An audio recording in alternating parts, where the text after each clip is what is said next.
Oke, saya lanjutkan ya. Saya balik yang tadi. Ya. Bagaimana kita meyakinkan diri agar terus mampu mengembangkan kemampuan berpikir secara kritis dan kreatif?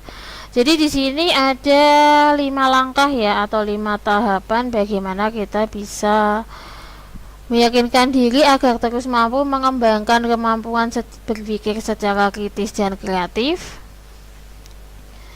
Jadi yang pertama adalah perlunya pelatihan diri agar berpikir secara seimbang.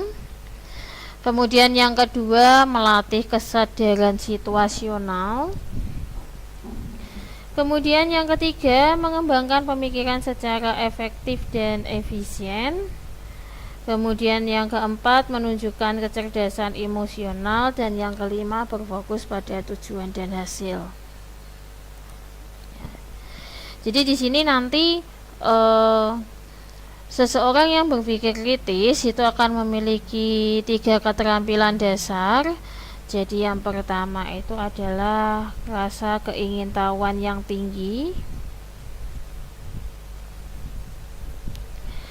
dimana di sini seseorang yang berpikir secara kritis akan selalu mencari informasi dan bukti terbaru yang kuat.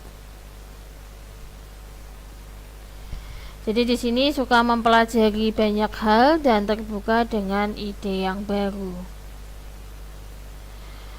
Kemudian yang kedua, memiliki sikap yang namanya skeptis. Ya, skeptis di sini artinya tidak gampang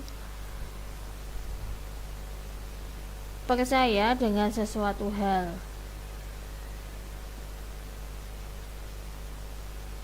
Nah, jadi di sini seseorang yang berpikir secara kritis ya akan selalu mempertanyakan informasi yang baru didapatkan, sehingga tidak gampang percaya dengan perkataan orang lain.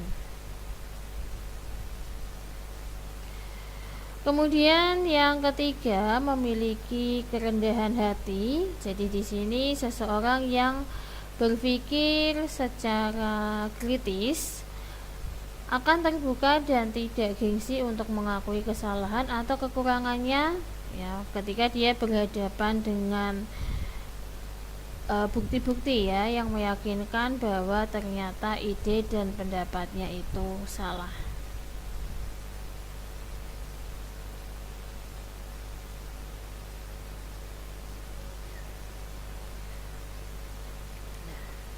Kemudian di sini tadi kita bahas bahwa yang namanya seseorang yang berpikir secara kritis dan kreatif itu dia akan memiliki yang namanya kepercayaan diri atau self confidence yang tinggi. Jadi di sini ciri-ciri individu yang memiliki rasa percaya diri yang proporsional itu adalah sebagai berikut. Jadi yang pertama adalah rasa percaya terhadap kemampuan diri sehingga tidak mengharapkan pujian, pengakuan, penerimaan, atau rasa hormat. Individu yang memiliki rasa percaya diri cenderung cukup dengan kemampuannya, walaupun orang lain tidak menerima atau mengakui bahkan memujinya. Kemudian yang kedua, tidak terpaku dalam memunculkan sikap beradaptasi agar diterima oleh suatu kelompok atau orang lain. Jadi di sini individu yang mempunyai kepercayaan diri cenderung berbeda dari yang lainnya meskipun ditolak dalam sebuah kelompok. Kemudian yang ketiga,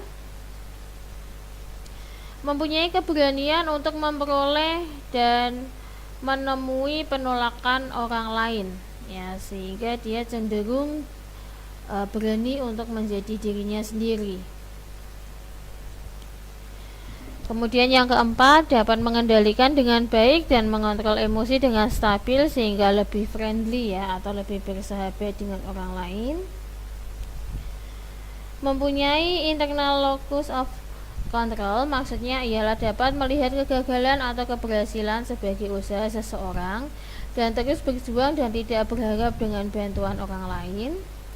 Kemudian yang keenam, memiliki perspektif positif pada dirinya, orang lain maupun kondisi lingkungan sekitar, serta mempunyai tujuan yang sesuai akan dirinya.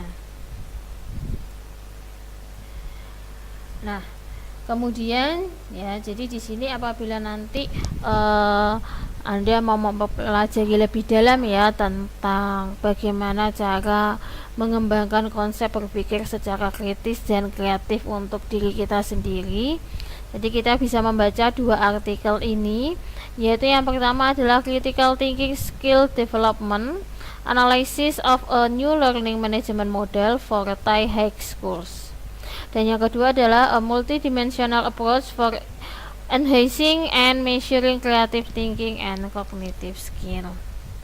Jadi mungkin setelah penjelasan materi saya di kesempatan pada pertemuan ke-9 ini bisa dilanjutkan dengan sesi diskusi dan tanya jawab ya, maupun membahas tentang artikel yang tertera pada slide ini.